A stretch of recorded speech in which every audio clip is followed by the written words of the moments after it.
আপনি আমাকে চেনেন না, জানেন না, তারপরেও আপনার সব ইনফরমেশনটা আমাকে দিয়ে দিলে। এবার আপনিই বলুন, আপনার ঘর থেকে যদি টাকা পয়সা গয়নাগাটি সবকিছু নিয়ে যায়, আপনি কি আমাকে আটকাতে পারবেন? আমার মনে হয় না আপনি পারবেন। আর আমার এটাও মনে হয় না যে আপনি আমাকে খুঁজে পাবেন কোথাও। আপনি যখন চেনেন না আমাকে, তারপরেও আপনার সব ইনফরমেশনটা কেন দিলেন আমাকে? ভয় পাবেন না দিদি, আমি চোর নই। আপনি যখন চোর না, তাহলে আপনি কে? ম্যাডাম, আমি ক্রাইম ব্রাঞ্চের ইন্সপেক্টর রূপঙ্কর। আর এই দেখুন আমার আই কার্ড। আসলে ম্যাডাম, আমাদের কাছে এরকম ধরনের কেস অনেক আসছে। চুরিওয়ালা, ফেরিওয়ালা, সবজিওয়ালা এরকম সেজে লোকের বাড়িতে যাচ্ছে।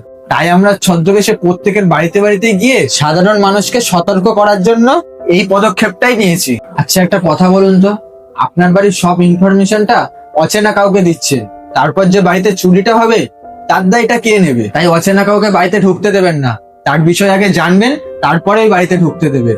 কারণ বড় কোনো ক্ষতি হলে আপনার পরিবারের সাথেই হবে। তাই সাবধান থাকুন, সতর্ক থাকুন। আর আপনাকে অসংখ্য ধন্যবাদ আমাকে এত কিছু বোঝানোর জন্য। আজকে যদি আপনার জায়গায় কোনো ফ্রড লোক চলে আসতো, তাহলে হয়তো আমার বাড়িতে যত টাকা পয়সা আছে, গয়নাগাটি আছে, সব চুরি করে নিয়ে সে পালিয়ে যেত।